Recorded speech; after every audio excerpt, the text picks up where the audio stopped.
Friends, இன்றைக்கி நம்ம என்ன பயிற்சி பார்க்க போகிறோம் அப்படின்னு பார்த்தீங்கன்னா, கால்களுக்கு ரொம்ப முக்கியமான பயிற்சி. கைகளுக்கு ஒரு முக்கியமான பயிற்சி பார்த்தோம், அதாவது ஃபோர் ஆர்ம்ஸு. அதே போல் கால்களில் வந்து காஃப் மசில் வளர்ச்சிக்கான ஒரு பயிற்சியை பார்க்க போகிறோம். இந்த பயிற்சி வந்து எப்படின்னா, காஃப் மிஷினில் இருந்து பண்ணலை. இப்போ வந்து நம்ம என்ன பண்ண போகிறோம், உங்கள் ஜிம்மில் வந்து காஃப் மிஷின் இல்லை அப்படின்னா, நீங்கள் வந்து லெக் ப்ரெஸ் மிஷினில் எப்படி காஃப் மசிலுக்கு பயிற்சி கொடுக்குறது அப்படின்னு நான் பார்க்க போகிறோம். நம்ம வந்து லெக் ப்ரெஸ் மிஷினில் உங்களுக்கு தேவையான ஓரளவுக்கு கொஞ்சம் வெயிட்டான பிளேட்டை மாட்டிக்கோங்க. கொஞ்சம் ஹெவி வெயிட் தேவைப்படும். அதனால் வந்து கொஞ்சம் வெயிட் வந்து நீங்கள் யூஸ் பண்ணிக்கோங்க.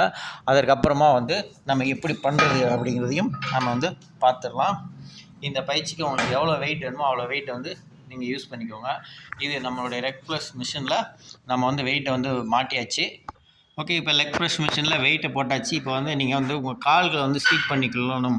அதாவது இந்த இது பிளேட் இருக்கும் பார்த்தீங்களா, கால் வைக்கக்கூடிய பிளேட். இந்த பிளேட்டில் இப்படி மேலே நம்ம நார்மலாக வைப்போம். அப்படி வைக்காமல் கொஞ்சம் கீழே இறக்கி உங்களுடைய காஃப் மசில் வந்து கீழே டச் ஆகிற அளவுக்கு கீழே வந்து அந்த பிளேட்டுக்கோட எண்டில் வந்து நீங்கள் வச்சுக்கலாம். இப்படி வச்சுட்டு கரெக்டாக ரெண்டு ஸ்ட்ரைட்டாக வச்சுக்கோங்க. லெக் ப்ரெஸ் மிஷினை அப்படியே ப்ரெஸ் பண்ணுங்கள், மேலே போயிடும். மேலே போனதுக்கப்புறமா நம்ம என்ன பண்ணுறோம், அதாவது பார்த்திங்கன்னா அந்த இப்படி கீழே இருக்கு பார்த்திங்களா, இதை அப்படியே நம்ம மேலே பண்ணிக்கணும். மேலே பண்ண பிறகு லாக் வந்து ஓப்பன் பண்ணிக்கோங்க. லெக் ப்ரெஸ் மிஷினில் லாக் ரெண்டு பக்கத்துலேயும் ஓப்பன் பண்ணி எடுத்ததுக்கப்புறமா உங்களுடைய கால் விரல்கள் இருக்குது பார்த்திங்களா, இந்த விரல் பகுதி, இந்த முன்னால் ஃப்ரண்ட் கால் இருக்குல்ல, அந்த கால் வச்சு நீங்கள் வந்து உங்கள் வெயிட்டை வந்து ப்ரெஸ் பண்ணணும். இந்த மாதிரி இப்படி தூக்கணும். இதே போல் திரும்ப கீழே இருக்கணும். ஸோ இதே போல் இது ஒரு மெத்தடு. இந்த மாதிரி நீங்கள் பண்ணலாம். இந்த மாதிரி நம்ம பண்ணும்போது உங்களுடைய காஃப் மசில், இந்த மசில் இருக்குல்ல பார்த்தீங்களா, இந்த இடத்துல இந்த காஃப் மசில் வந்து நல்ல மூமெண்ட் கிடைக்கும் உங்களுக்கு. இந்த இடத்துல இருக்கக்கூடிய மசிலுக்கு நல்லா ப்ரெஸ் அழுத்தம் கிடைக்கும்.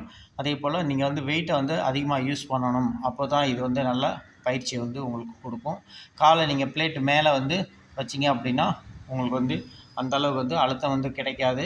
அதனால் காலை கீழே இறக்கியே வச்சுக்கோங்க. வெயிட்டை வந்து நல்லா யூஸ் பண்ணி இந்த பயிற்சி வந்து நீங்கள் பண்ணணும். இந்த பயிற்சியில் வந்து ஒரு 3லேருந்து 4 செட் வரைக்கும் நீங்கள் வந்து அழகாக பண்ணலாம். அப்போ தான் உங்கள் மசில் வந்து நல்லா டெவலப் ஆகும். ஏன்னா நம்ம எந்த நேரமும் வந்து காஃப்லேயே நின்றுட்டே இருக்கிறோம். அதனால் வந்து இந்த பயிற்சியை நீங்கள் செஞ்சிங்கன்னா தான் உங்கள் மசில் வந்து அதிகமாக நீங்கள் வெயிட் போட்டு யூஸ் பண்ணிங்கன்னா தான் உங்களுக்கு வந்து நல்ல ஒரு எஃபெக்ட் கிடைக்கும். காஃப் மசில் வந்து வளர்ச்சி கிடைக்கும். அதனால தான் சொல்கிறது. இன்னொரு முக்கியமான விஷயம் என்ன அப்படின்னு பார்த்தீங்கன்னா, இந்த காஃப் மசிலுக்கு வந்து நம்ம பயிற்சி பண்ணுறோம் அப்படின்னா, இந்த காஃப் மசில் வந்து என்ன அப்படின்னா, நம்மளுக்கு ரத்த ஓட்டம் இருக்குது பார்த்தீங்களா, நம்ம பம்ப் பண்ணி கொடுக்குறது பார்த்தீங்களா, நம்மளுடைய இதயம்.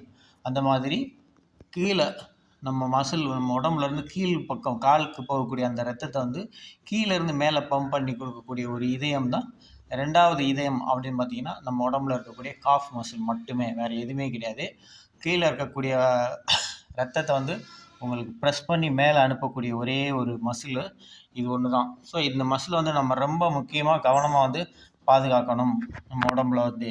அப்போ தான் உங்களுக்கு வந்து காலில் வந்து இதில் வந்து எவ்வளோ நன்மை இருக்குது அப்படின்னு பார்த்தீங்கன்னா, இந்த பயிற்சியை பண்ணுறவங்களுக்கு வந்து உங்களுக்கு வந்து ரத்தத்தை வந்து நல்லா கீழேருந்து மேலே பம்ப் பண்ணி விடும். அதனால் அவங்க கால் நரம்பில் அந்த இடத்துல கால் நரம்பு வந்து சுருளும். சிலருக்கு வந்து காலில் நரம்புகள் சுருண்டு இருக்கும். வெரிகோஸ் வெயின் வரும் பார்த்திங்களா, அந்த மாதிரி வராமல் உங்களுக்கு வந்து பாதுகாக்கலாம். அப்புறம் கால் வலி, இந்த மாதிரி பிரச்சனைகள் எல்லாமே வராது. கால் மரத்து போகிறது, இந்த சூழ்நிலை வந்து வராது. ஸோ கால் பற்றி உங்களுக்கு எந்த ஒரு காலில் ஏதாவது பிரச்சனை இருக்குது, கால் மரத்து போச்சு, காலில் உணர்ச்சியே இல்லை, நரம்பு வந்து சுருண்டுக்குச்சு, கால் நடந்தால் வலிக்கிற மாதிரி இருக்குது அதிகமாக, இந்த மாதிரி எந்த ப்ராப்ளம் இருந்தாலும் சரி, நீங்கள் வந்து வந்து காஃப் மசிலுக்கான பயிற்சியை வந்து நீங்கள் செய்யணும். ஏன்னா அப்போ தான் அந்த கீழே காஃப் மசிலில் இருக்கக்கூடிய கால்களில் மேலேருந்து கீழே போன ரத்தம், அதாவது ரத்தம் வந்து ஒரு தண்ணி, அது கீழே போச்சுன்னா மேலே பம்ப் பண்ணி விடக்கூடிய ஒரு அற்புதமான மசில் என்ன அப்படின்னு பார்த்தீங்கன்னா காஃப் மசில் மட்டும்தான். ஸோ இந்த மசிலை வந்து நம்ம பாதுகாத்துக்கிறதுக்கு ஒரு நல்ல ஒரு பயிற்சி இப்போ நம்ம பார்த்துருக்குறோம். இந்த பயிற்சி நீங்கள் திரும்ப திரும்ப செய்யுங்க. வாரத்தில் 2 நாள் கண்டிப்பாக வந்து நீங்கள் செய்யுங்க. உங்கள் உடம்பை வந்து பாதுகாத்துக்கோங்க. நன்றி. மீண்டும் வந்து அடுத்த ஒரு நல்ல ஒரு வீடியோவில் வந்து உங்களை சந்திக்கிறேன். நன்றி நண்பர்களே, மீண்டும் சந்திப்போம்.